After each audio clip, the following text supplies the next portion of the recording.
समन्ता चक्रवालेषु अत्रा गच्छन्तु देवता सद्धम्मं मुनिराजस्य सुनन्तु सग्गमोक्षदं धम्मश्रवणकालो अयं बदन्ता धम्मश्रवणकालो अयं बदन्ता धम्मश्रवणकालो अयं बदन्ता नमो तस्स भगवतो अरहतो सम्मा सम्बुद्धस्स नमो तस्स भगवतो अरहतो सम्मा सम्बुद्धस्स नमो तस्स भगवतो अरहतो सम्मा सम्बुद्धस्स गिरिराज समांग्रासिं सांगे देति पेचीवरं एकस्य कठिन दानस्य කලන්නාගති සෝලසිං අතිගෞරවනීය ලොකු හාමුදුරුවෝ ප්‍රධාන මහා සංඝරත්නයන් අවසරයි සදැහැති පින්වත්නි පින්වත් හැම දෙනාම උතුම් පින්කම් මාලාවක් ඉෂ්ට සිද්ධ කරලා ආනිසංස දේශනාවට සවන් දෙන්නට සූදානම් වන අවස්ථාව පින්වත් හැම දෙනාම මීට මාස කීපයකට මත්තෙන් එළඹුණා වූ ඇසලපුර පසළොස්වක පොහොය දිනේදී මේ විහාරස්ථානයේ වැඩ වාසය කරන ස්වාමින් වහන්සේලාට වස් කාලයේ විහාරස්ථානයේ වැඩ හිඳින ලෙසට ආරාධනා කරමින් එම කාලය තුල සිව්පසෙන් උපස්ථාන කරන බවට ප්‍රතිඥාවක් ලබා දුන්නා. සදැහැති පින්වත්නි අපි සිහිපත් කළ ආකාරයටම ගෙවි ගිය ඇසලපුර පසළොස්වක පොය දිනේ හෝ ඊට ආසන්න දිනයකදී ගල්වඩුගොඩ සුමංගල තිලකාරාමේ පින්වත් අපේ සතර පේරුවේ දායක කාරකාදීන් හැමදෙනාම විහාරස්ථානයට ඒක රාශී වෙලා අතිගෞරවනීය පූජනීය අපේ බිබිලේ ඉන්දසාර පින්වත් ලොකු හාමුදුරන් වහන්සේ ප්‍රදාන මහා සංඝරත්නය බැහැ දැකලා ආරාධනාවක් සිද්ධ කරන්නට යෙදුණා. සම්බුද්ධ ශාසනයේ කුලසිරිත චාරිත්‍රානුකූලව මහා සංඝරත්නයට වැසිසලු පූජාවන් සිද්ධ කරලා බැහැත් ගොටුවක් පූජා කරලා මේතු ආරාධනා කරා අපේ පින්වත් ස්වාමින් වහන්සේලා එළඹෙන වස් කාලය තුලදී අප කෙරෙහි අනුකම්පාවෙන් විහාරස්ථානයේ වස්වසා වැඩ හිඳින සේක්වා. එම කාලය තුල සතර පේරුවේ දායක කාරකාදීන් ලෙස අපි ඔබ වහන්සේලාට ශක්ති ප්‍රමාණයෙන් සිව්පසෙන් අප උපස්ථාන කරන්න. ඉතින් මේ පොරොන්දුව හොඳින් ඉෂ්ට සිද්ධ කළ පින්වත් දායක කාරකාදීන් හැමදෙනාම ඒ වස් කාලයේ අවසානයේදී එළඹෙන චීවර මාසය තුලදී සුදුසු දිනයක් තෝරාගෙන වස්වසා වැඩ වාසය කළ ඒ පූජනීය ලොකු හාමුදුරන් වහන්සේ ප්‍රධාන පින්වත් මහා සංඝරත්නයට කටින වස්ත්‍රයක් පූජා කරලා ඒ වගේම වස්සාවාසික චීවර ඒ වගේම සෙසු පරිස්කාර විහාරස්ථානයට ගරු භාණ්ඩ මේ සියලු දේවල් සංගමග සංඝ සතු දානයක් පූජා කරන්නට යෙදුණා ආහාර පාන සමග. ඉතින් දැන් මේ සෝදානම් වන්නේ ඒ සිද්ධ කළ මහා පින්කමේ මහා පූජාවේ ආනිසංස දේශනාවට සවන් යොමු කරන්න. ඒ ආනිසංස දේශනාව අපි හැමදාම කියනවා වගේ කල්පයක් මේ ආසනයේ ඉඳගෙන එක දිගටම නොනවත්වා දේශනා කරත් ඔබ මේ මාස 4ක් පුරාවට සිද්ධ කරගත්තා වූ කුසල කර්මයන්ගේ විපාක දේශනා කිරීම අතිශයින්ම අපහසු කාරණාවක්. ඉපදෙන මැරෙන මේ බිහිසුණු අනවරාග්‍ර සාංශාරික ජීවිතයේදී කෙනෙකුට ලබා ගන්නට පුළුවන් අසිරිමත්ම අවස්ථාවක් ඔයත්ෝ ලබා ගත්තා. ඒ වගේම මහානීය පින්කමක් සිද්ධ කරලා අසිරිමත් පුණ්‍ය ඵලයක් සාක්ෂාත් කර ගන්නට යෙදුණා. මේ පින්කම් මාලාව ආරම්භ වුණේ ඇසළ පුර 15 පොහොය දිනේ. වස් කාලය ආරම්භ වෙන්නේ ඇසළ පුර 15 පොහොය දිනේ. ඇසළ අව පෑලවිය දිනේදී. ඒ කියන්නේ පුර 15 පොය පසුවි එළඹෙන පළවෙනි දිනේදී උපසම්පදා භික්ෂූන් වහන්සේලා වස්වසා වැඩ හිඳීම චාරිත්‍රයක් කොට සලකනවා. භාග්‍යවත් බුදුරජාණන් වහන්සේ පැනවීමක් සිද්ධ කරලා තියෙනවා. සියලුම උපසම්පදා ස්වාමින් වහන්සේලා අනිවාර්යෙන්ම වස් කාලය තුලදී වස් සමාදන්ව පෙරවස් සමාදන් වෙලා ඒ කාලය වස් ශික්ෂාපද ආරක්ෂා කරමින් එක ස්ථානයක වැඩ හිඳින්නට ඕන. යම් කිසි ආකාරයකින් යම් ස්වාමින් වහන්සේ කෙනෙකුට පෙරවස් සමාදන් වීමට නොහැකි වුණා නම් එහෙම ඒ හාමුදුරන් වහන්සේට එයින් මාසයකින් අනතුරු එළඹෙන නිකිනි පුර 15ක පොහොය දිනේ පසුවස් සමාදන් වීමට අවකාශ ලැබෙනවා. ඒකට කියන්නේ පසුවස් සමාදන් වෙනවායි කියලා. පෙරවස් සමාදන් වන භික්ෂුන් වහන්සේලා පළමුව විනය කර්ම සිද්ධ කළ යුතුයි. විනය සීමාවකට ගිහිල්ලා ඒකට කියනවා පොය වේ කියලා.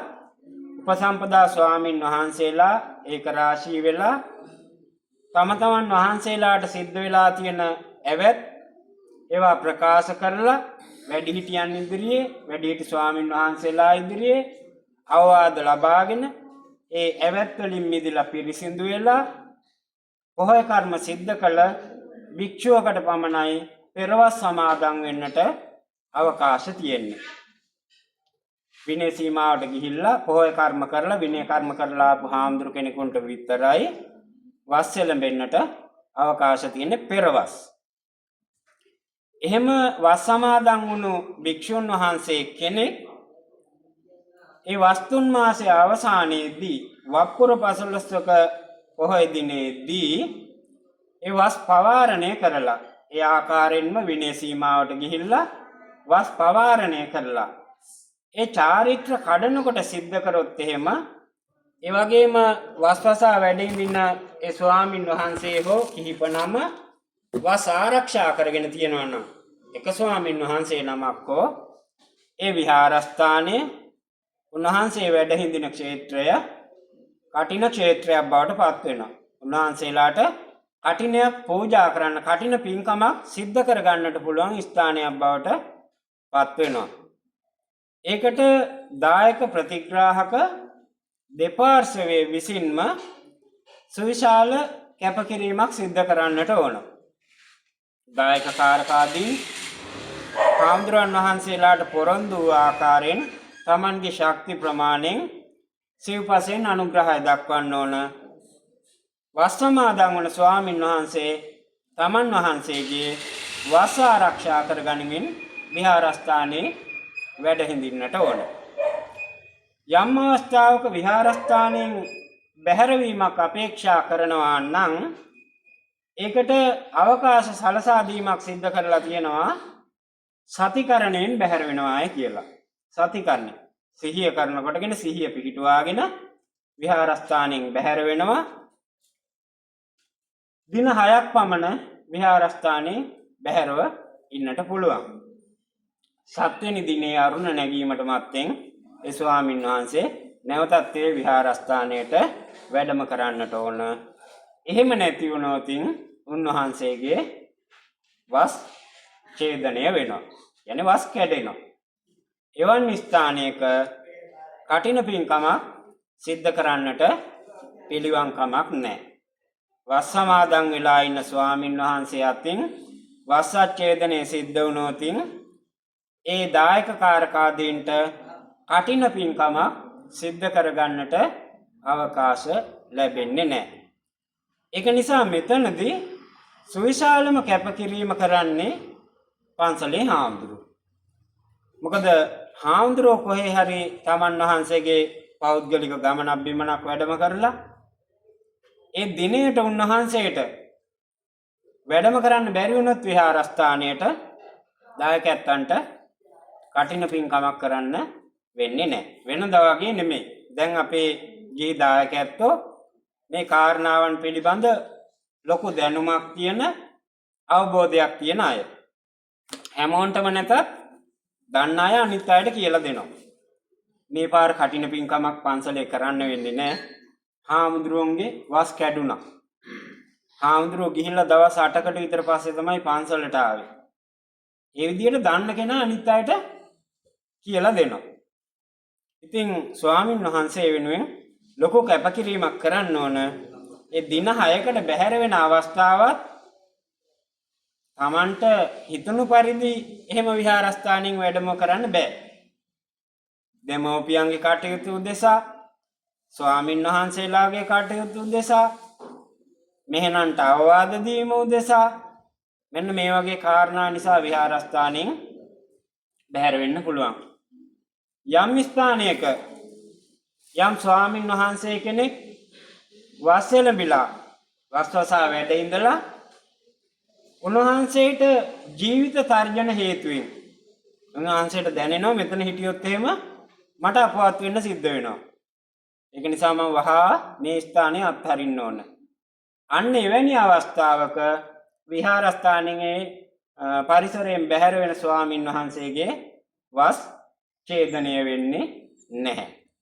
ඒ වගේම ගිලන්වටන් මධ්‍යස්ථානයක ආරෝග්‍ය ශාලාවක ඒ වස් එළඹිලා ඉන්න අතරේ කාලය ගත කරන්නට සිද්ධ වුණොත් වැඩි දිනයක් උන්වහන්සේගේ වස් ඡේදනය වෙන්නේ නැහැ. උන්වහන්සේලාට කටින පින්කමක් දායකයන්ට සිද්ධ කරගන්න අවස්ථාව දීලා කටිනයක් පිළිගන්න අවසර තියෙනවා. ඊළඟට අපි කටිනේ ඉතිහාසය. ඒක හැමෝම දන්නවනේ නේද? දැන් ඕක අහලා අපිට කටපාඩම්. මේ කටිනේ ඉතිහාසය. නේද? හැම අවුරුද්දකට සැරයක්ම මේක අහනවා එක තැනකදී නෙමෙයි ස්ථාන කීපයකදී. මොකද අපි විහාරස්ථාන කීපයක පින්කම් වලට එක ඒ කටින මාසයකදී චීවර මාසයකදී සම්බන්ධ වෙනවා. ඒ වුණාට කිව්වේ නැත්තම් අඩුපාඩුවන්නේ නේද? කොහොමද මේ කටිනය අපේ සම්බුද්ධ ශාසනයට මේසා සුවිශාල පින්කමක් එකතු වෙන්නේ? නේද? මොකද මේක හරි ප්‍රබල පින්කමන්නේ. මම දැන් ගාථාවකින් මේ ආරම්භ කරේ මේ අනුශාසනාව නේද? ගිරිරාජ සමංග්‍රාසින් සංඝේ දේති තෙචීවරං ඒකස්ස කටින දානස්ස කලන්නාගති සෝලසින්. ගිරිරාජ කියන්නේ පර්වත අතර රජුරවන්ට. කියන්නේ මහා මේරු පර්වතය නේද? ගිරිරාජ සමංග්‍රාසින් සංඝේ දේති තෙචීවරං. ඒ මහා මේරු පර්වතය හා සමානව උසට මහා සංඝයාට තුන් සිවුරු පූජා කරොත් සංඝේ දේති තෙචීවරං. මහා මේරු පර්වතය තරම් උසට සංඝයාට තුන් සිවුරු පූජා කරනවා නම් තුන් සිවුරු කියන්නේ මොනවාද? දෙපට සිවුර, තනිපට සිවුර, අඳනය. බුදුරජාණන් වහන්සේ භික්ෂුවකට අනුමත කළ ප්‍රමාණය තුන් සිවුර. අපේ සමහර අය අපි දැකලා තියෙනවා ස්වාමින් වහන්සේලා විදේශ රටවල් වලට එහෙම ගිහිල්ලා ඔය සීතයිලය කියලා ඔළුවේ ඉඳලා පෙරවගෙන ඉන්නවා නේද? අත් දිගට හැට්ට වගේ ඇඳගෙන ඉන්නවා. නොඑක් ආකාරයට ඒ අමතර වස්ත්‍ර පරිහරණය කරනවා. ඒක වෙනෙන් සපුරා තහනම්. මොකද බුදුහාමුදුරුවෝ මේ සිවුරු භික්ෂුන් වහන්සේලාට අනුදැන වදාලේ ලොකු පරිශ්‍රණයකින් පස්සේ. නවම් මැදින් මාස 2 අතරමැද කාලය. නවම් මැදින් මාස 2 අතරමැද කාලය. එහෙම වෙනකොට අපිට ගන්න පුළුවන් නවම් මාසේ අන්තිම සති 2යි මැදින් මාසේ මුල් සති 2යි. හරිනේ. නවම් මැදින් දෙමාසේ අතරමැද කාලයේදී බුදුහාමුදුරුවෝ විශාලා මහනුවර ගෞතමක චෛත්‍ය කියන ස්ථානයේදී ගෞතමක චෛත්‍ය මේ ස්ථානයේදී මුන්නහන්සේ මේ පිළිබඳව පරීක්ෂණයක් කරා. සංඝයාට කොච්චර සිවුරු තියෙන්න ඕනද? මොකද ඒ කාලේ හරියට ප්‍රශ්න.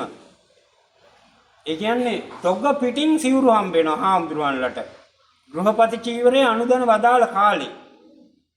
හාමුදුරුවන්ලා ඔළුව උඩ තියාගෙන කරේ තියාගෙන තොග ගානට සිවුරු එහෙට අරගෙන යනවා හරි ලැජ්ජයි. අපි ඔය කියන්නේ පොට්ටනිකාරයෝ කියලා. අන්න ඒ වගේ. බුදුහාමුදුරුවෝ මේ වෙනුවෙන් පරිශ්‍රණයක නිරත වුණා. කොහොමද කරේක? හිම වැටෙන රාත්‍රියක. හිම වැටෙන රාත්‍රියක උන්වහන්සේ මේ ගෝතමක චෛත්‍ය ස්ථානයේ රාත්‍රියේ පෙරයම් කාලය අන්දණයකින් පමණක් වැඩ ඉඳියා. වැඩ වාසය කරා. හිම වැටෙන කාලය උන්වහන්සේ අන්දණිය පිටින් රාත්‍රියේ පෙරයම් කාලය මේ චෛත්‍ය ස්ථානයේ වාසය කරනවා. එක දවසක් නෙමෙයි. නවම් මැදින් මාස දෙක අතරමැද කාලේ. හිතන්න එපා මේ කරයින් බුදුහාමුදුරුවෝ මේක මේ හරි ඔක්කොම විස්තරය කරලා හදලා දුන්නා කියලා. එහෙම නැහැ. රාත්‍රියේ ගත වෙනකොට උන්වහන්සේට ටිකක් සීතල ඇති වුණා. උන්වහන්සේ එක සිවුරක් පරව ගත්තා. පැහැදිලිද? දැන් උන්වහන්සේ අන්දණයයි සිවුරයි සහිතව වැඩ හිඳිනවා. රාත්‍රියේ මැදියම් භාගයේ ඉක්ම යනකොට අලුයම් කාලේ එනකොට උන්වහන්සේට ආයේ සීතල ප්‍රමාණයට වැඩියෙන් දැනෙනවා. උන්වහන්සේ තව සිවුරක් දරාගත්තා, පරවගත්තා. මේ කාලයත් ගෙවිලා අරුණ නැගින්න ආසන්න කාලය වෙනකොට සීතල අධික වුණා. උන්වහන්සේ තව සිවුරක් දරාගත්තා. දැන් සිවුරු කීයද? සිවුරු 3යි දැන්. පැහැදිලි නේද? සිවුරු 3යි. ඊට පස්සේ වෙන්නේ මොකක්ද? අරුණ නැගෙනවනේ. එතකොට ඉතින් සීතල නැහැනේ. නේද? ඊට පෑවුවට පස්සේ බුදුරජාණන් වහන්සේ මේ මාසයේ පුරාටම සැරින් සැරේ මේ පරිශ්‍රණය සිද්ධ කරා. සිද්ධ කරලා තීරණය කරා භික්ෂුවට 3 සිවුර ප්‍රමාණවත්. එතකොට 3 සිවුර කියන්නේ දෙපඩ සිවුරයි තනිපඩ සිවුරයි. ඒ තුන තමයි 3 සිවුර කියන්නේ. පැහැදිලිද? අපි මෙතෙන්ට අන්දනෙත් එකතු කරගෙන තියනවා. දෙපඩ සිවුර කියන්නේ අර සිවුරු තුනෙන් එකක් දෙකක් එකට තියලා මහනවා. එතකොට මේ දෙක එකක් බවට පත් වෙනවා. එතකොට ඒක එක සිවුරක්. සිවුරක් තමයි දෙපටක් තියෙන සිවුරක්. පැහැදිලි නේද? දෙපට සිවුරු දෙකක් එකට තියලා මූට්ටු කරලා තමයි තියෙන්නේ. ඒකට කියනවා දෙපට සිවුර, ඊළඟට තනිපඩ සිවුර, ඊළඟට අන්දනේ. දැන් මම මේ දරාගෙන ඉන්නේ තනිපඩ සිවුර. අර සමහර හඳුරවලා මෙහෙම ඔය මේ උරහිසට උඩින් ඒ දරාගෙන ඉන්නවා දෙපට සිවුර. සමහර නම් ඒක දෙපට සිවුර නෙමෙයි, අර ඉඳුල් කඩක් වගේ පොඩි රෙදි කෑල්ලක් තමයි හැඩ කරලා ඒක දරාගෙන ඉන්නේ. නමුත් එතන ඒ දෙපට සිවුර තමයි සංකේතවත් කරන්නේ. එතකොට භික්ෂුවකට අයත් වස්ත්‍ර ප්‍රමාණය තමයි මොකද්ද? 3 සිවුර. මෙන්න මේ 3 සිවුරු මහා මේරු පර්වතයේ තරම් උසට පූජා කරත් ඒකස කටින දානස කලන්නාගති සෝලසින්. එක කටින වස්ත්‍රයක, එක කටින දානයක 12 කලාවෙන් පංගුවක්වත් නැහැයි කියනවා. තේරුණා නේද? 12 කලාවෙන් කියන්නේ 16 එක දෙයක් කොටස් 16කට බෙදුවම ඒ 16න් පංගුවට අපි කියනවා මොකද්ද? කලාව කියලා. ඒක කලාව. 12 කලාව. 16න් පංගුව. ඒ 16 නැවත බෙදුවට පස්සේ තමයි 12 කලාවෙනුත් පංගුවක් වෙන්නේ. තේරුණා නේද? 16කට බෙදලා එයින් කොටසක් නැවත 16කට බෙදුවට පස්සේ තමයි 12 කලාවෙන් පංගුවක් වෙන්නේ. 12 කලාව තමයි 16න් පංගුව. කලාවෙන් පංගුව තමයි ඒ 16 නැවතත් බෙදුවට පස්සේ. ඒක හොඳට තේරුම් ගන්න ඕන. අන්න ඒ තරම් ආනිසංස මේ එක කටින වස්ත්‍රයක් පූජා කිරීමෙන් ලැබෙනවයි කියලා තමයි කියන්නේ. ඒ කියන්නේ කටින වස්ත්‍රයක් පූජා කරන තරම් ආනිසංස මහා මේරු පර්වතයේ තරම් උසට 3 සිවුරු පූජා කරොත් ලැබෙන්නේ නැහැ. ඒකෙන් 16න් පංගුවෙනුත් 16න් පංගුවක් තරමටවත් ලැබෙන්නේ නැහැ කියලා තමයි කියන්නේ. ඒසා සුවිශාල ආනිසංස කටින සිවුරක අන්තර්ගත වෙනවා. ආනිසංස කටින චීවර පූජාවක. හරි. ඊළඟට මේක ඉතිහාසයනේ අපි කතා කරේ. ඉස්තරලාම කටින වස්ත්‍රයේ අනුදැන වදාරන්නේ පාවෙය්‍යක භික්ෂුන් වහන්සේලා උදෙසා. ඔයගොල්ලෝනේ මතකද දහම් පාසල් පොතේ අපිට හම්බ වෙනවා බද්ද වර්ගී කුමාරවරු 30 දෙනා. අර බඩු නැති කරගන්නේ. ඒගොල්ලෝගේ රත්තරන් බඩුත් අරගෙන ඒගොල්ලොත් එක්ක ආපු කුමාරිකාව පැනලා යනවා. හරි නේද? මෙන්න මේ කුමාරවරු 30 දෙනා බුදුරජාණන් වහන්සේ හැමුවේ පැවිදි වෙනවා යම් දවසක. ඒගොල්ලෝ තමයි පාවා නුවර වැසි පාවෙය්‍යක භික්ෂුන් වහන්සේලා. මොනවහන්සේලා 39ක් පාවා නුවර ඉඳලා සවැත් පුරයට වැඩම කරනවා වස් කාලයේ ආසන්න කාලයකදී. ඒ වස් කාලයේ බුදුරජාණන් වහන්සේ සමග වස්වසා වැඩ හිඳීමේ අපේක්ෂාවෙන් අතරමඟදී සාකේත නුවරට එනකොට සාකේත නුවර කියලා කියන්නේ සවැත් නුවරට හැතැම්ම 80ක් විතර දුරින් තියෙන යොදුන් 6ක් දුරින් තියෙන නගරයක්. සාකේත නුවරට එනකොට මේගොල්ලන්ට වස් කාලය ලැබෙනවා. අන්තිමට මේ භික්ෂුන් වහන්සේලා සාකේත නුවර වස් සමාදන් වෙනවා. මේ 30 දෙනා වහන්සේගේ මෙන්න මෙහෙම විශේෂත්වයක් තිබුණා. මේ 30 දෙනාම මාර්ගඵලලාභී. එක්කෙනෙක්වත් පෘථග්ජන අය නෙමෙයි. හැබැයි එක්කෙනෙක්වත් රහතන් වහන්සේලාත් නෙමෙයි. එක්ක සෝවාන් ඵලයේ ඉන්න කට්ටිය, නැත්නම් සකු르දාගාමි ඵලයේ ඉන්න කට්ටිය, නැත්නම් අනාගාමි ඵලයේ ඉන්න කට්ටිය. මෙන්න මෙහෙම පිරිසක් තමයි මේ පාවෙය්‍යක භික්ෂුන් වහන්සේලායි කියලා කියන්නේ. ඒගොල්ලෝ සාකේත නුවර වස් සමාදන් වුණා. වස් කාලේ ඉක්ුත් වුණා. වස් තුන් මාසයේ ගෙවුණා. වස් පවාරණය කරා. හැබැයි වැස්ස නතර වෙලා නැහැ. පැහැදිලිද? මේගොල්ලෝ වස් කාලේ වස් පවාරණය කරලා සාකේත නුවරින් සවැත් නුවරට එන්න පිටත් වුණා. හොඳටම වහිනවා. හොඳටම වහිනවා. එළදොළ ගංගාවල් පිටාර ගලලා මඩවලවල් නොඑක ආකාරයෙන් බාධා. මේ හාමුදුරන්ලගේ තවත් සුවිශේෂී තත්ත්වයක් තිබුණ ස්වභාවයක් තිබුණා. ඒ තමයි උන්වහන්සේලා 30 දෙනා වහන්සේම පාංශකෝලිකයි. ඒගොල්ලෝ දරන්නේ පාංශකෝලික වස්ත්‍ර පමණයි. පාංශකෝලික චීවර විතරයි ඒගොල්ලෝ දරන්නේ. ඒ වගේම මේ 30 දෙනා වහන්සේම පිණ්ඩපාතිකයි. ඒ වගේම මේ 30 දෙනා වහන්සේම ආරණ්‍යගතයි. මේ වගේ උන්වහන්සේලා අමාරු සීල ප්‍රතිපදාව නේ කියන්නේ දූතාංග දරන හාමුදුරන් වහන්සේලා. එතකොට මේ තෙචීවරික, පිණ්ඩපාතික, පාංශකෝලික, තෙචීවරික දූතාංගේ සමාදන් වුණාට පස්සේ ලේන්සොක්ක පාවිච්චි කරන්න බෑ අමතරව. ඒක අමාරු සීල ප්‍රතිපදාවක්. තුන් සිවුරෙන් තමයි තමන්ගේ සීල වැඩ කරගන්නට ඕන. දෙපට සිවුර, තනිපට සිවුර, අන්දනේ. අමතර වස්ත්‍ර භාවිතා කරන්න බෑ. බුද්ධ ශාසනයේ සිවුරු තියෙනවා 9ක්. සිවුරු අංග තියෙනවා 9ක්. මොනවාද සිවුරු අංග? සංඝාටිය, උත්තරා සංඝය, අන්තරවාසකය. ඒ කිව්වේ දෙපට සිවුර, තනිපට සිවුර, අන්දනේ. ඊළඟට වාසික සාටකය. ඒ කියන්නේ වැසි සාළුව. ඊළඟට පච්චත්තරණේ නිසීදනය. නිසීදනය කියන්නේ හිඳ ගන්න අපි භාවිතා කරන ඇතිරිල්ල වස්ත්‍රය. පච්චත්තරණේ කියන්නේ සැතපෙන්න එලා ගන්න ඇතිරිල්ල වස්ත්‍රය. ගොඩක් වෙලාවට ඒ කාලේ හාමුදුරන් වහන්සේලා දෙපට සිවුර එලාගෙන තමයි සැතපුනේ. ඊළඟට තියෙනවා දැන් මෙතන සිවුරු කීයක් කිව්වද? 6ක් කිව්වා. 6ක් කිව්වා නේද?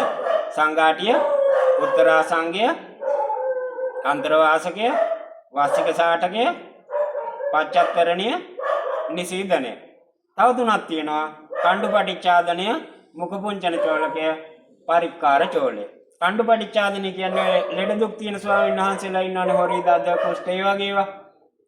අන්නේ උන්වහන්සේලා ඒවා පිරිසිදු කරගන්නට භාවිතා කරන වස්ත්‍රය. මුඛ පුංචන චෝලකය කියන්නේ ඉන්ද්‍රල් කඩක් වගේ ලේන්සුවක් වගේ අපි භාවිතා කරන වස්ත්‍රය. ඊළඟට පරික්කාර චෝලය කියන්නේ මේ තියෙන්නේ මෙන්න මේක. මේ පෙන්නන්නේ නෙමෙයි ගෙනාවේ මම මේ අරගෙන ආව බෑග් එක. තියන්න දන්නේ නැති ඉඳ. කවුරු හරි ඔක අරන් ගියොත් මේ කලබලස්සේ නේද?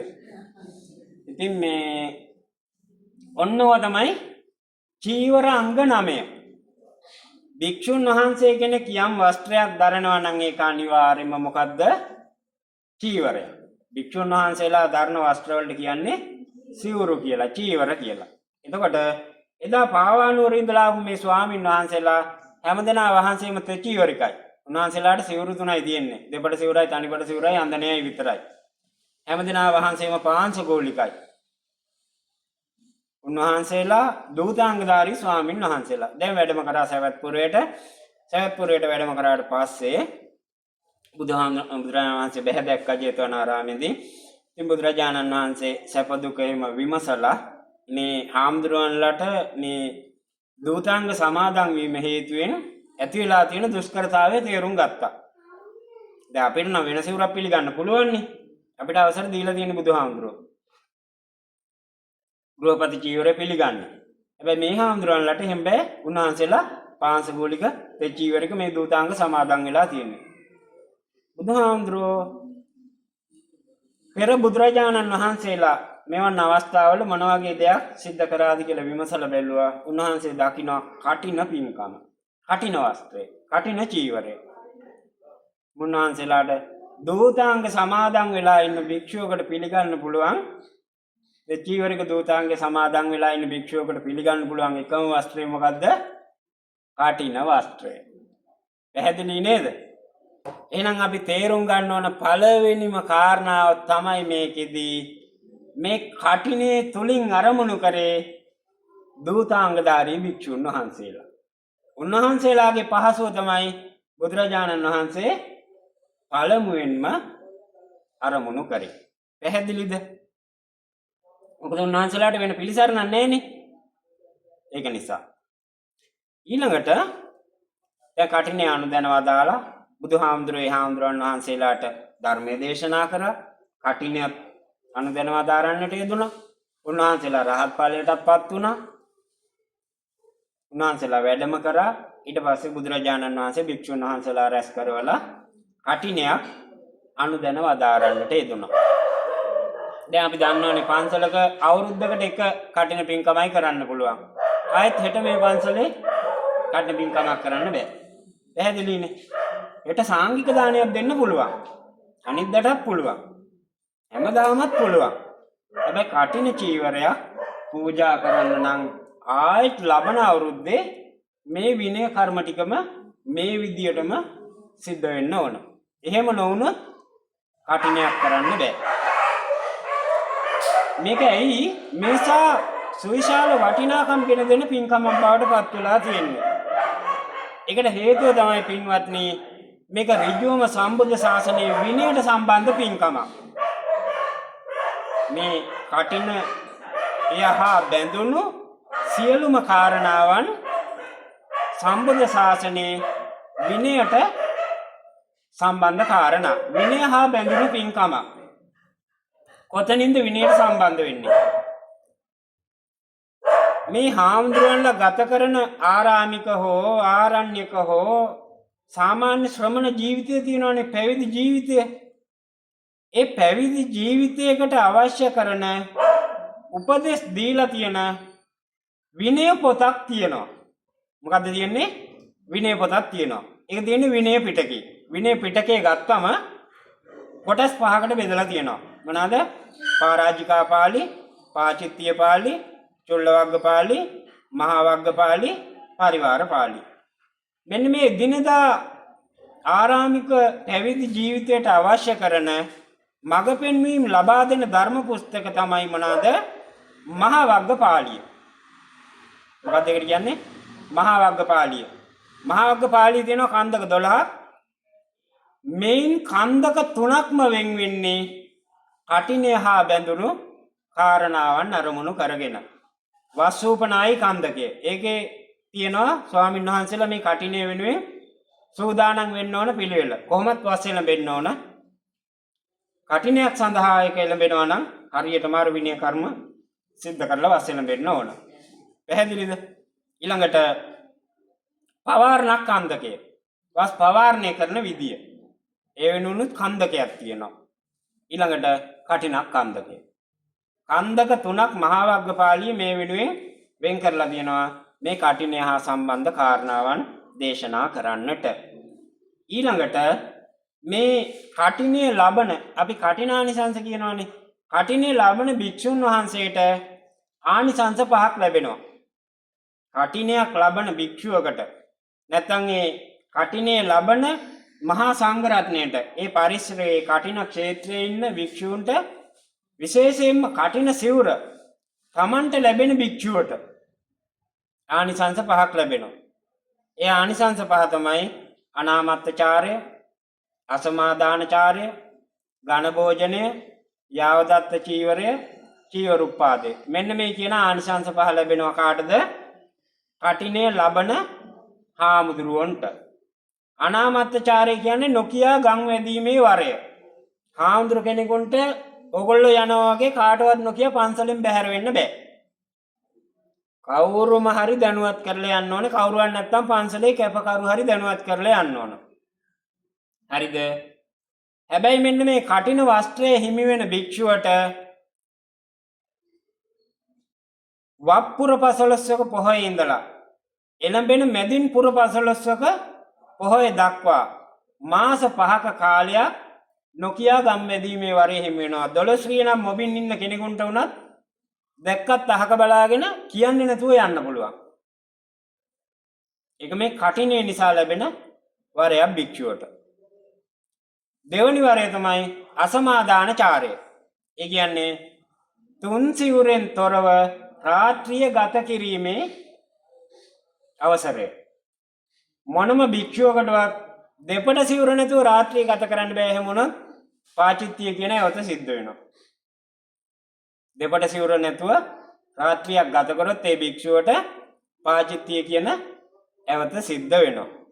හැබැයි මෙන්න මේ කටින වස්ත්‍රය ලබන භික්ෂුවට මාස 5ක් යනකම් කියන්නේ කටින වස් පවාරණය කරන පොහොය කාලයේ ඉඳලා එළඹෙන මාස 5 මැදින් පුර 15ක පොහොය දක්වා කාලය තුල තුන් සිවුරෙන් වෙන් වෙලා ඉන්න දෙපඩ සිවුර නැතුව රාත්‍රිය ගත කරන්නට අවසරය ලැබෙනවා කටිනේ ලැබෙන භික්ෂුවට.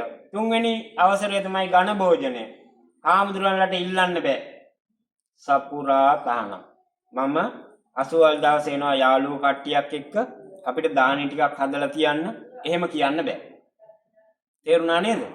පින්ඩපාතේ වඩින්න පුළුවන්. ඒ වුණාට අර යාළුවෙක්ගෙන් ඉල්ලන්නේ හිතවතෙක්ගෙන් නෑ. එහෙම ඉල්ලන්න බෑ. හැබැයි මෙන්න මේ කටිනේ ලබන භික්ෂුවට වප් මාසේ පොහොයේ ඉඳලා මැදින් පුර 15ක පොහොය දක්වා මාස 5ක කාලය අන්නේ ඝන භෝජනයට සාමූහික භෝජනයට අවසර තියෙනවා. කටිනේ ලබන භික්ෂුව. ඊළඟට යාවදත්ත චීවරය. ඒ කියන්නේ භික්ෂුවකට අතිරේක සිවුරක් ළඟ තියාගන්න පුළුවන් දින 10ක් විතරයි.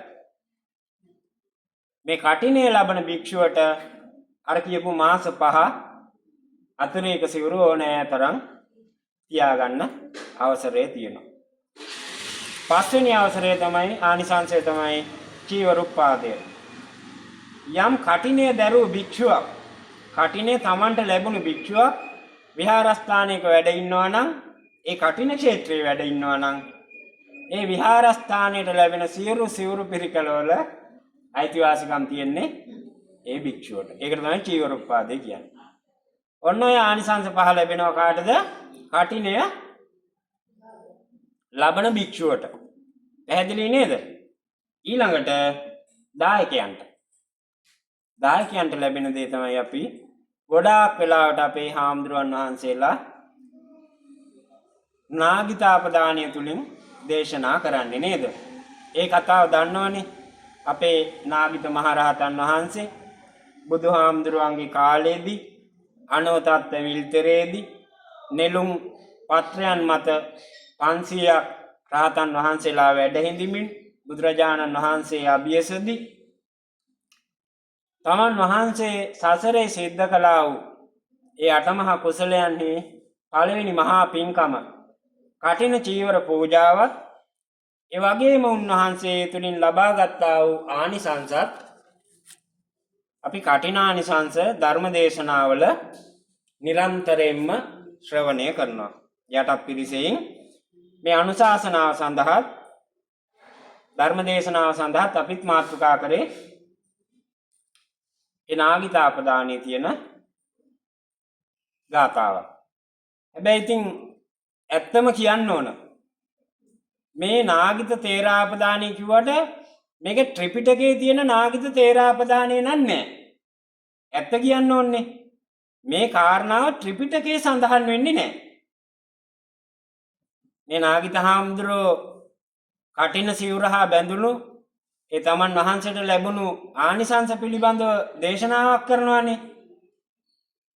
ඒ පිළිබඳව කිසිම සඳහනක් ත්‍රිපිටකයේ කොහෙවත් නැහැ. ඒකත් ඉතින් කියන්න බෑ. නේද? නැත්තම් නිකන් අර හංගල ගන්නවා වගේ වෙනවනේ. එහෙම නැහැ. ත්‍රිපිටකයේ කොහෙවත් මේ පිළිබඳව කිසිම හැඳින්වීමක් නැහැ. මේ පිළිබඳව හැඳින්වීම තියෙන බෞද්ධ සාහිත්‍යයේ. දැන් බලංගොඩ ආනන්ද මෛත්‍රී හාමුදුරුවෝ ලියපු පොහේ වර්ණාව පොතේ මේ කාරණාව සඳහන් වෙනවා. හැබැයි මේක නියතයක් වශයෙන්ම නාගිත හාමුදුරුවෝ සිද්ධ කළ දේශනාවක්. මුඛ පරම්පරාවට ඇවිල්ලා අදට අපේ මේ සමාජයට වර්තමාන සමාජයට බෞද්ධ සමාජයට උරුම වෙලා තියෙනවා.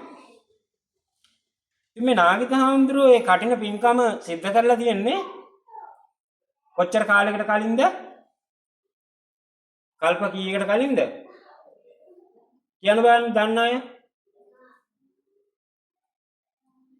නිකමට හිතලා කල්ප 91කට කලින් නේද? කල්ප 92කට කලින් පොස බුදුරජාණන් වහන්සේ වැඩ ඉඳියා. කල්ප 91කට කලින් විපස්සී බුදුරජාණන් වහන්සේ වැඩ වාසය කළා. විපස්සී බුදුරජාණන් වහන්සේගේ කාලෙදී තමයි මේ නාගිත හාමුදුරුවෝ ඒ විපස්සී බුදුරජාණන් වහන්සේ වැඩ වාසය කරපු බන්දුමති නුවර එක කුල ගෙදරක බොහොම ධනවත් කෙනයි දානපති කෙනයි කියන්නේ දෙන්නෙක් නේ නේද? දානපති කෙනා කියන්නේ පරිත්‍යාගශීලී කෙනා, ධනවත් කෙනා කියන්නේ ධනෙ තියෙන කෙනා. ඒකට මෙයාට සල්ලිත් තිබිලා තියෙනවා. මෙයා ගොඩක් පරිත්‍යාගශීලී කෙනෙක්. ඉතින් එයා ඒ සිද්ධ කරපු පින්කමේදා බුදුරජාණන් වහන්සේ ප්‍රධාන 500ක් මහරහතන් වහන්සේලා ඉදිරියේදී දේශනා කරනවා. සකං කම්මං පකාසේසි අනෝතත්ව මහාසරේ නගරේ බන්දුමතියා අහං දානපතිය අහුම්. මම එදා බන්දුමති නුවර ලොකු දානපතියෙක් වෙලා හිටියයි කියලා උන්වහන්සේ තමන් වහන්සේගේ පූර්ව කර්මය කුසල කර්මය ප්‍රකාශ කරනවා නේද? ඊළඟට උන්වහන්සේ ඒ කාලය තුල උන්වහන්සේ කාලේ කොහොම කෙනෙක්ද කියලා පැහැදිලි කරනවා. මම මේ කාලේ මෙන්න මේ විදිහේ ජීවිතයක් තමයි ගත කරේ. කොහොමද? යාව ජීවං අහන්තස්ස බික්ඛු බුද්දස්ස ශාවකෝ ප්‍රසන්න චිත්තෝ සුමනෝ අහෝසින් පරිවාරිතෝ. යාව ජීවං අහන්තස්ස බික්ඛු බුද්දස්ස ශාවකෝ ප්‍රසන්න චිත්තෝ සුමනෝ අහෝසින් පරිවාරිතෝ. මම මුළු ජීවිත කාලයම බුදුරජාණන් වහන්සේගේ භික්ෂුන් වහන්සේලාගේ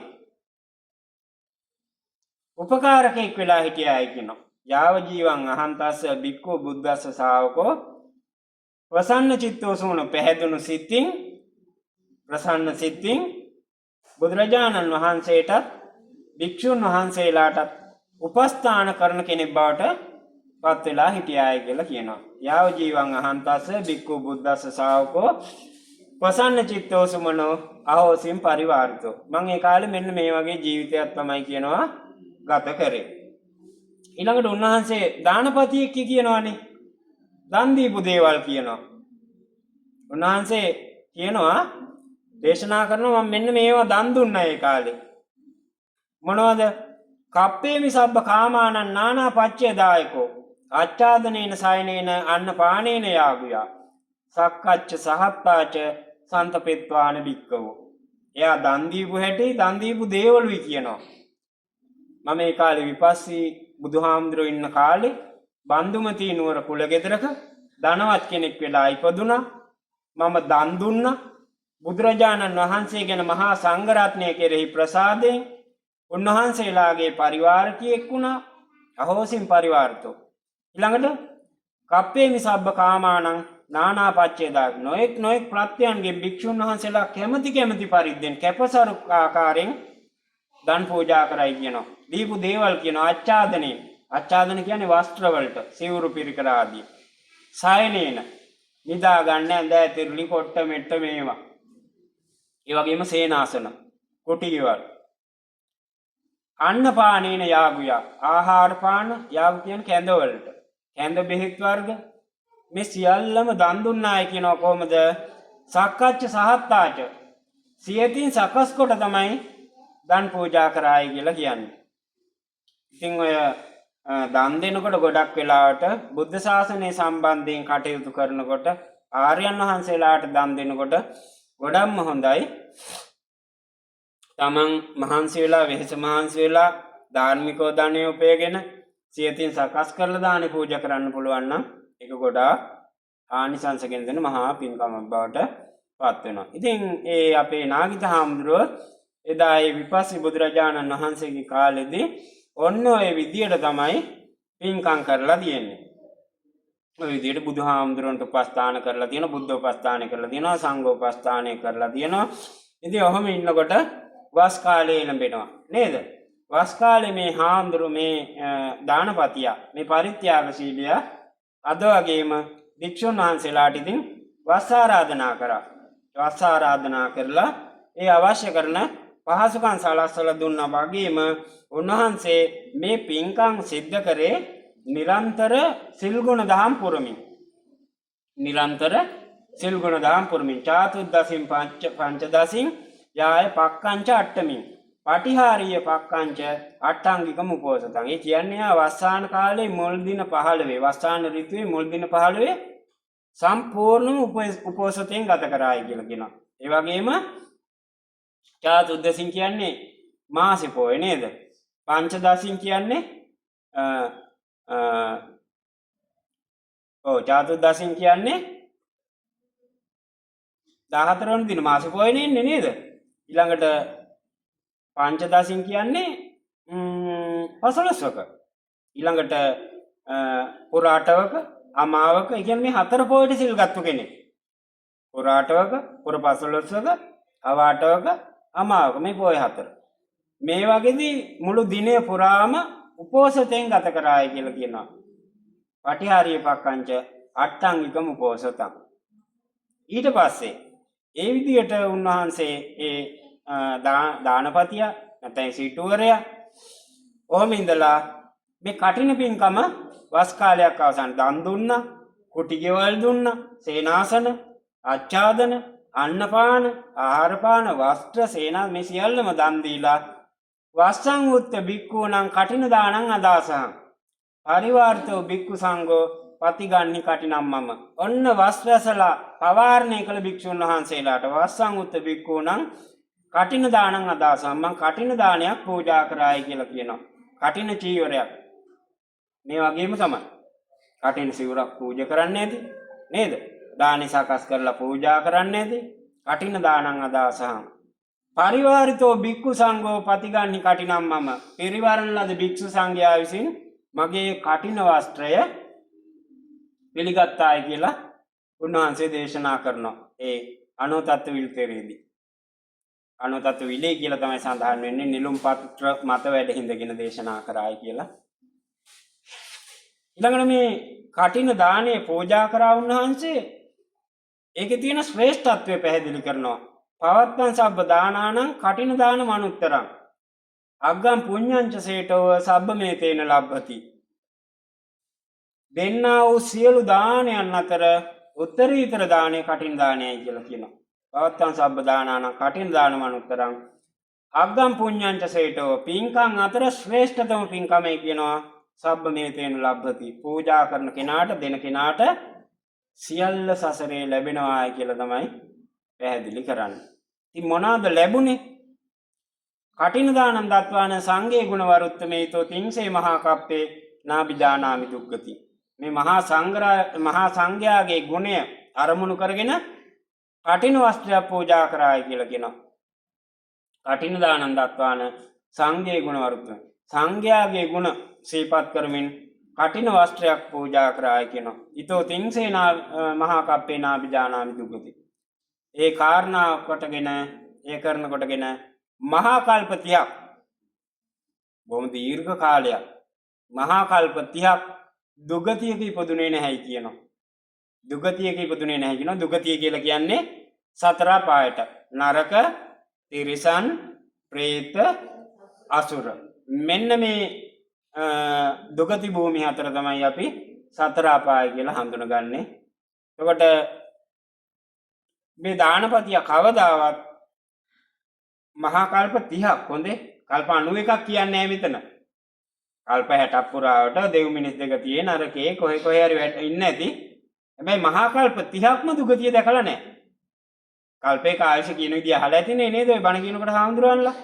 අර මහා විශාල පර්වතයක් නේද? යොදුනක් දිග පළල පර්වතයක් අවුරුදු 100කට සැරයක් සේද සාලුවකින් පිරිමැදලා නේද? ඒ විදිහට එක තැනකදී විස්තර කරනවා තවත් තැනකදී අබ පුරවල යොදුනක් දිග පළල නේද? ඒ විදිහට කියන්නේ එතන අදහස් කරන්නේ කොහොමද?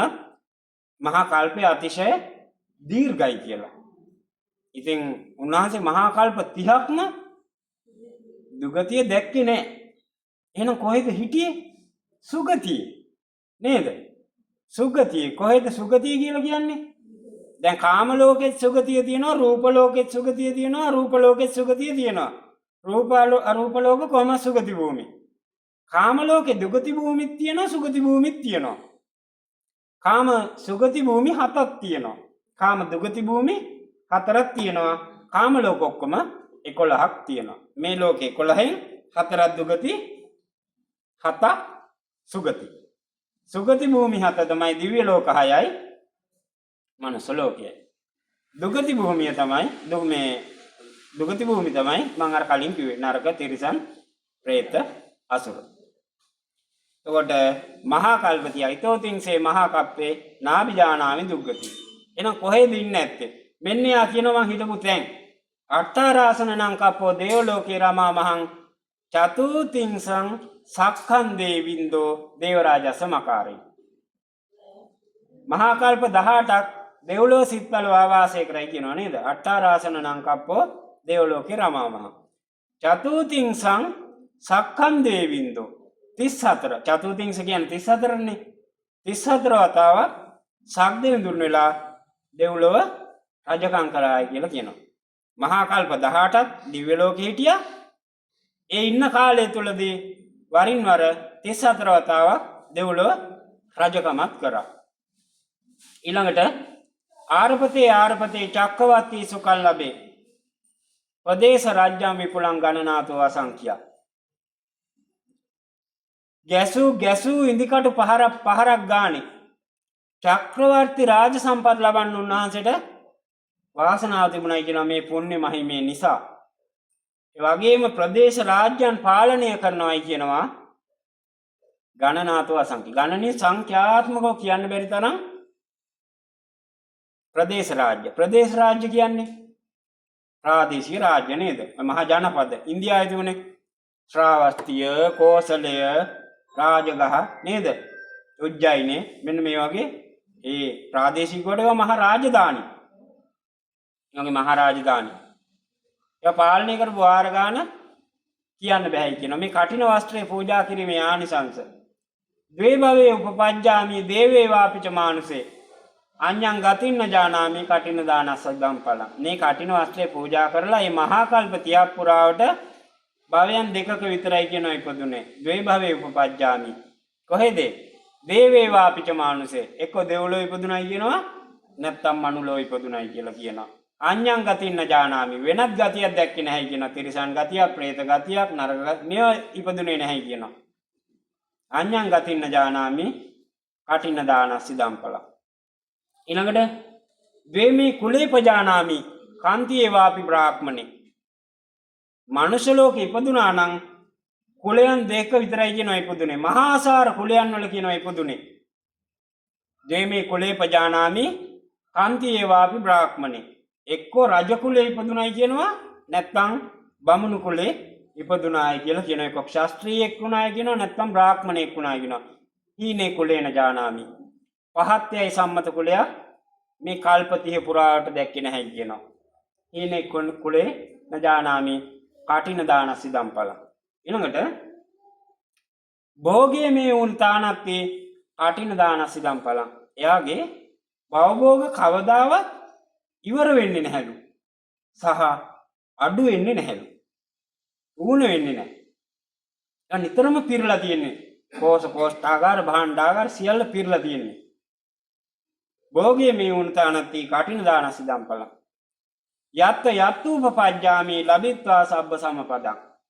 ඒ වගේ මෙයා බලාපොරොත්තු වෙන්නේ කොතන ඉපදෙන්නද? පරිවාර සම්පත් ඇතුව ඒ ස්ථානේ ඉපදෙනවලු. එත්තේ පදං හම්බ වෙනවලු හැමදේම. කටින දාන සිදම්පල. මේ කටින දානයේ ආනිසංස කියනවා.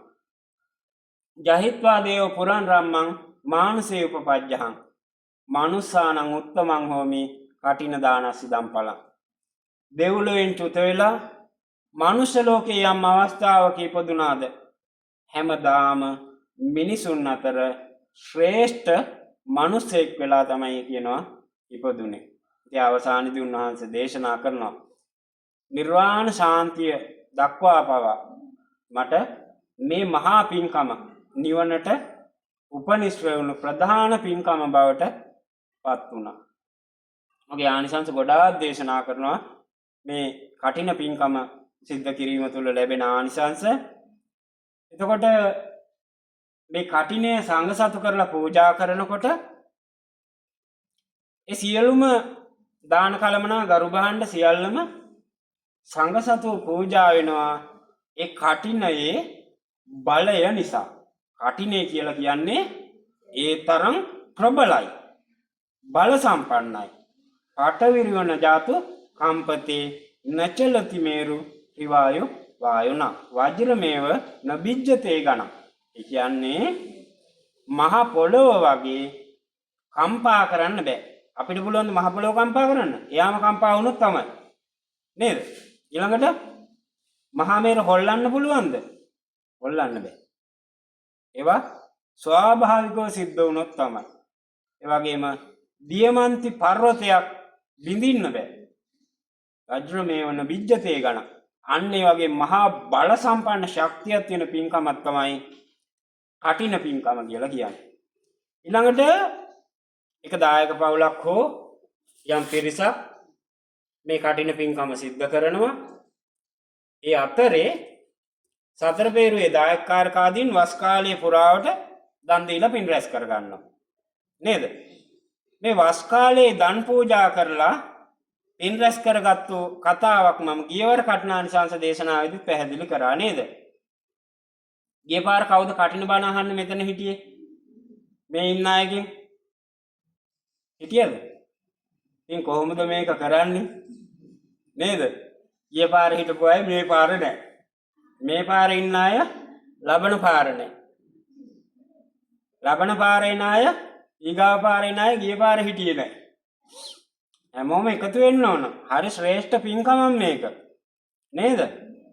හරි ශ්‍රේෂ්ඨ පින්කමක්. හොඳ ගුණ යහපත් ස්වාමින් වහන්සේ කෙනෙකුට පූජා කරන්න කටිනේ. නේද? මම දැක්කේ නෑ මේ තරුණ පිරිමි ළමයි එහෙම හිටියේම නෑ. ඔක්කොම ඇවිල්ලා මේ අපේ වගේ කණ්ඩායමක් තමයි හිටියේ. අපිටත් වැඩි මල්ල අය නේද? එහෙම තමයි. තරුණයගේ සහභාගීත්වය ඉතින් ගොඩක් මදි. එකතු වෙලා ඉතින් පින් රැස් කරගන්න පුළුවන් අවස්ථා තමයි පැහැර අරගන්නේ නේද? අපිත් නිකන් අර මේ නිදානයක් උඩ ඉඳගෙන හිඟා කනවා වගේ. ඒ කියන්නේ මේ විශ්වයේ තියෙන අති ශ්‍රේෂ්ඨතම ධර්මය අපිට උරුමයි. නේද? සිංහල ජාතිය තමයි මේ ධර්මය දරාගෙන ඉන්නේ ලෝකයක් වෙනුවෙන්. රෝමෙලිසයි අපේ ද්‍රෝණයක් සෞරක ධාතුන් වහන්සේලා වැඩ ඉන්නවා. නේද? සේරුවාවිල අපේ ලලාට ධාතුන් වහන්සේ වැඩ ඉන්නවා. තූපාරාම දාගබ් වහන්සේ අපේ භාග්‍යතුන් වහන්සේගේ අකුධාතුව දරාගෙන වැඩ ඉන්නවා නේද? මහයංගනය ඉරිවෙහෙර චෛත්‍යරාජයන් වහන්සේලා භාග්‍යතුන් වහන්සේගේ කේශ ධාතුන් වහන්සේලා දරාගෙන වැඩ ඉන්නවා. සෝමාවති චෛත්‍යරාජයන් වහන්සේ භාග්‍යතුන් වහන්සේගේ දක්ෂිණ ශ්‍රී දන්ත ධාතුන් වහන්සේ දරාගෙන වැඩ ඉන්නවා. නේද? මහනුවර සෙන්කඩ ගලපුරේ වාම ශ්‍රී දන්ත ධාතුන් වහන්සේ වැඩ ඉන්නවා. ඒ ඔක්කොගෙම භාරකාරත්වයේ තියෙන්නේ සිංහලයා සතුව. ප්‍රෞಢ ඉතිහාසයක් තියෙනවා. ප්‍රෞಢ සංස්කෘතියක් තියෙනවා. ශ්‍රේෂ්ඨ ජාතිකත්වයක් තියෙනවා. අපිට අනන්‍ය භාෂාවක් තියෙනවා. නේද? අපිට සමහර වෙලාවට අපි ඔය වියත් සමාජයේ ලැජ්ජාවෙන් සිංහල කතා කරන්නේ ඒගොල්ලෝ සිංහලෙන් කතා කරනකොට නේද? ඉංග්‍රීසියට භාෂාවක් තියෙනවා. හැබැයි ඒගොල්ලන්ට අකුරු නැහැ. ඇත්තනේ කතාව.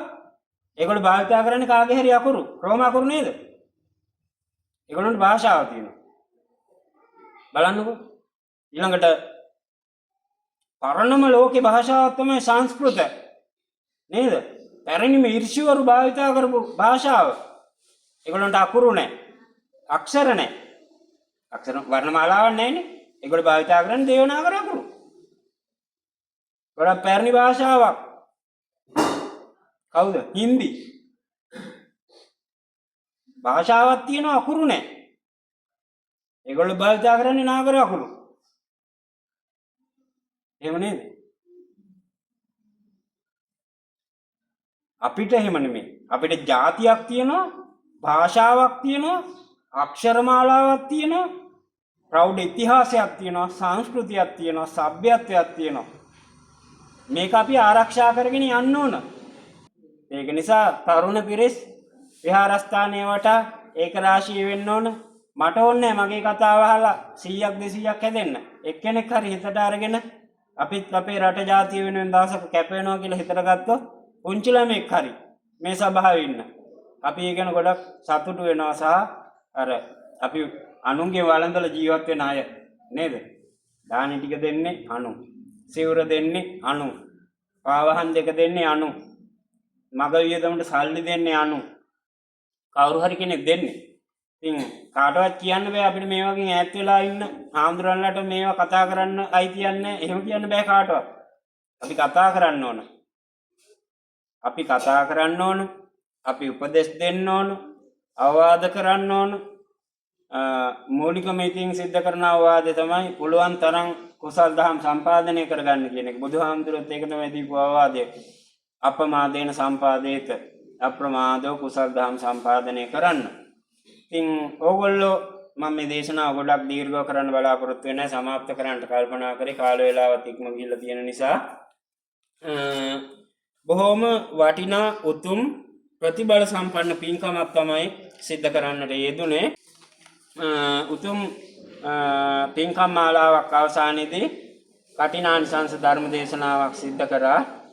ලක්ෂිත ජයසිංහ මහත්මයාණන්ගේ බැතිබර ප්‍රධාන දායකත්වයෙන් තමයි මෙවර ගාල්ල ගල්වඩුගොඩ සුමංගල තිලකාරාම විහාරස්ථානයේ මේ කටින චීවර පූජා මහෝත්සවය සිද්ධ කරන්නට යෙදුනේ. ඉතින් පින්වත් හැම දෙනාම බොහොම සැදැහැ සිතින් මේ පින්කම් මාලාව සිද්ධ කරන්නට ඇති. ගොඩාක් කුසල් දහම් සම්පාදනය කරගත්තා. කල්පනා කරගන්නට ඕන මේ තුලින් රැස් කරගන්නට යෙදුනා වූ පුණ්‍ය ශක්තියින්ගේ ආශිර්වාදය පින්වත් හැම දෙනාගේම සාංසාරික ජීවිතයට නොඅඩුව ලැබේවා. ක්‍රිෂාන් ලක්ෂිත ජයසිංහ මහත්මයාණන් එවාගේම පී හේවාතැන්න මෑණියන් එතුමිය මොරවක අක්කා නමින් හඳුන්වන බව තමයි සිහිපත් කරන්නේ. ඉතින් ඒ මහත්මිය ප්‍රධාන ක්‍රිෂාන් ලක්ෂිත ජයසිංහ මහත්මයාණන් ඇතුළු පවුලේ සියලු දෙනාට නිදුක් නිරෝගී භාවයේ චිරජීවනය ආරෝග්‍ය සම්පන්නිය සසර පුරාවටම මේ කුසල කර්මයේ බලයෙන් නොඅඩුව ලැබේවා කියලා අපි හිත සිතින් ආශිර්වාද ප්‍රාර්ථනා කරනවා. ඒ වගේම මේ උතුම් කුසල කර්මයන්ගේ ආශිර්වාදයෙන් පින්වත් ලක්ෂිත ජයසිංහ මහත්මයාණන් ඒ වගේම හේවාතැන්න මෑණියන් බලාපොරොත්තු වන ආකාරයට ජන්මාන්තරගත වන්නට යෙදුණු චන්ද්‍රසේන ජාසිංහ ආදරණීය පියතුමා ඒ වගේම ප්‍රේමලතා හේවාතැන්න ආදරණීය මෑණියන් ඒ වගේම දියණියගේ නමින් ජන්මාන්තරගත වන්නට යෙදුණු බන්දුල සේනාධීර පියතුමා කමලා දිසානායක මෑණියන් ඒ වගේම මේ ක්‍රිෂාන් ලක්ෂිත ඒගොල්ලෝ ඉන්න කට්ටිය හොඳයි කමලා දිසානායක මෑණියන් ප්‍රධාන ජන්මාන්තරගත සියලු සහලේ කුලේ පරම්පරාවේ දෙකුලේ දෙපාර්ශවයේ මියගිය ඥාතීන්ට මේ පින් අනුමෝදන් වේවා. ඒ හැම දෙනාගේම පරලෝ ජීවිතය භවයෙන් භවයට සුවපත් වේවා. බුදුන් දැක නිවන් දකිත්වා කියලා ප්‍රාර්ථනා කරගෙන සාදු කියන්න. ඒ වගේම ක්‍රිෂාන් ලක්ෂිත පුතුණුවන්, ශාමිනී ශශිකලා දියණිය, ලතීෂ් වර්ණිත පුතුණුවන් ඇතුළු ඒ පවුලේ සියලු දෙනාගේම ආයුරාරෝග්‍ය සම්පන්නිය සෙතහපත සැලසේවා. කරන කියන රැකී ආරක්ෂා ව්‍යාපාර ගොවිතැන්පත් ආදී සියලු ධාර්මික යහපත් කටයුතු සර්ව ප්‍රකාරයෙන්ම සමෘද්ධිමත් වෙලා මෙලොව පරලොව දෙලොව සසර ජීවිතය සර්ව ප්‍රකාරයෙන්ම සෞභාග්‍යමත් වේවා. උතුම් චතුරාර්ය සත්‍ය අවබෝධය පිණිස මේ පින් ආශිර්වාදයක් වේවා කියලා අපි ප්‍රාර්ථනා කරනවා. ඒ වගේම මාස 4ක් පුරාවටම වස් කාලය ආරමුණු කරගෙන චීවර මාසය ආරමුණු කරගෙන විහාරස්ථානයේ මහා සංඝරත්නය සිව්පසෙන් පෝෂණය කරමින් දන් පහන් දෙමින් ලෙඩ දුකට බලමින් ඒ සියලු කටයුතු සොයා බලා සිද්ධ කළ සතර පෙරුවේ සියලු දායක කාරකාදීන්ට ප්‍රධාන දායකත්වයේ දරන දායක පවුලේ පින්වත් හැම දෙනා වගේම ඒ කාලය පුරාවටම දන් පහන් පූජා කරමින් අපෝපස්ථාන සිද්ධ කරලා පින් රැස් කරගත්තා වූ පින්වත් හැම දෙනාට ඒ වගේම අද දවසේදී මේ විහාරස්ථානයේ වෙනුවෙන් ගරු භාණ්ඩ පූජා කරලා ඒ වගේම වස්සාවාසික චීවර පූජා කරලා කුසල් දහම් සම්පාදනය කරගත් පින්වත් හැම දෙනාට ඒ වගේම අර්ථයෙන් ධර්මයෙන් අනුශාසනය කරමින් වස්වසා වැඩ හිඳිමින් වස්සච්ඡේදනය නොකර ගනිමින් ඔබට කටින චීවර පින්කමක් සිද්ධ කරන්නට අවශ්‍ය කරන පරිසරය සකස් කරලා දුන්න අපේ පින්වත් ලොකු හාමුදුරුවෝ ගල්වඩුගොඩ සුමංගල තිලකාරාමාධිපති අතිගෞරවනීය පූජනීය අපේ බිබිල ඉන්දසාර පින්වත් ලොකු හාමුදුරන් වහන්සේ ප්‍රධාන පූජනීය මහා සංඝරත්නයට හැම දිනාටම මේ පුණ්‍ය ශක්තියන්ගේ ආශිර්වාදයෙන් නිදුක් නිරෝගී භාවයේ චිරජීවනය ආයුරාෝග්‍ය සම්පන්නිය සසර පුරාවටම නොඅඩුව ලැබේවා. මෙලොව වශයෙන් සෙන්කඩගල පුරවරේ වැඩ හිඳින්නා වූ වාම ශ්‍රී දන්ත ධාතුන් වහන්සේගේ ආශිර්වාදයෙන් සෝමාවතී චෛත්‍යාජානන් වහන්සේගේ සෑගර්භයේ වැඩ හිඳින්නා වූ දක්ෂිණ ශ්‍රී දන්ත ධාතුන් වහන්සේගේ ආශිර්වාදයෙන් විජය ශ්‍රී ජය ශ්‍රී මහා බෝධිරාජානන් වහන්සේගේ ආශිර්වාදයෙන් ද්‍රෝණයක් සර්වඥ ධාතුන් වහන්සේලා දරාගෙන විරාජමානව වැඩ හිඳින මංගල සම්මත ස්වර්ණමාලී චෛත්‍යාජානන් වහන්සේගේ ආශිර්වාදයෙන් ඒ වගේම භාග්‍යවතුන් වහන්සේගේ කේශ ධාතුන් වහන්සේලා දරාගෙන වැඩ හිඳින සර්වඥ ධාතුන් වහන්සේලා දරාගෙන වැඩ හිඳින මංගල සම්මත කිරිවිහෙර චෛත්‍යාජානන් වහන්සේගේ ආශිර්වාදයෙන් තුනුරුවනේ අනන්ත වූ සුවිසි මහා ගුණානුභාවයෙන් පින්වත් හැම දෙනාටම ඇස්වා කටවා හෝ අඬ වැඩි ආදී දෝෂයන් ඇතනම් දුරු වේවා. සබ්බ දුක්ඛ සබ්බ බය සබ්බ රෝග ත්‍රිවිධ කාරණාවන් උපසමනය වේවා. 89ක් රෝග 99ක් ව්‍යාධි දෙති සංත්‍රායන් ඇතනම් දුරු වේවා. රවිචන්ද්‍ර කුජ බුද්ධ ගුරු ශුක්‍ර සෙනසුරු රාහු කේතු ආදී නවග්‍රහයන්ගෙන් ඇතිවෙන්නා වූ ජම්ම පිම්මේ රාෂ්ටක මාරක අපල උපද්‍රව දුරින්ම දුරු වී සංසිඳේවා. ඒ වගේම පින්වත් දුවදරුන්ගේ අධ්‍යාපන කටයුතු සාර්ථක වෙලා විභාගාදීන් සජ්ජය සමාත්‍යයන් ලබා ගන්නටත් කරන කියන රැකී ආරක්ෂා ව්‍යාපාර ගොවිතැන්පත් ආදී සියලු ධාර්මික කටයුතු සර්ව ප්‍රකාරයෙන්ම සමෘද්ධිමත් කර ගැනීමටත් මේ පුණ්‍ය ශක්තියින් මහෝපකාරී වේවා. සසර පුරාවටම ශ්‍රද්ධාවෙන් වැඩේවා, සීලයෙන් වැඩේවා, ත්‍යාගයෙන් වැඩේවා, සුතයෙන් වැඩේවා, ප්‍රඥාවෙන් වැඩේවා. සේක බල ධර්ම දියුණු වේවා, සත්‍තිස් බෝධිපාක්ෂික ධර්ම පූර්ණය වේවා. සසර අවසන අන්සාර නැති පින්සාර ඇති සංසාර දුකින් අත මිදී ලබන උතුම් චතුරාර්ය සත්‍ය අවබෝධය පිණිස මේ පින් හේතු වේවා, වාසනාව වේවා කියලා සාදු කියලා වැඳ ගන්න ආශිර්වාද කරමු. සබ්බීතියෝ විවජ්ජන්තු සබ්බ රෝගෝ විනාශතු මාතේ භවත්වන්තරායෝ සුඛී දීඝායුකෝ භව භවතු සබ්බ මංගලං රක්ඛන්තු සබ්බ දේවතා සබ්බ බුද්ධානුභාවේන සබ්බ ධම්මානුභාවේන සබ්බ සංඝානුභාවේන සදා සොත්ති භවන්තු තේ අභිවාදන සීලිස්ස නිච්ඡං බුද්ධාපචායිනෝ චත්තාරෝ ධම්මා වඩ්ඩಂತಿ ආයුවන්නෝ සුඛං බලං ආයුරාෝග්‍ය සම්පatti සග්ග සම්පatti මේවංච අතෝ නිබ්බාන සම්පatti මිනාතේ සමිජ්ජතු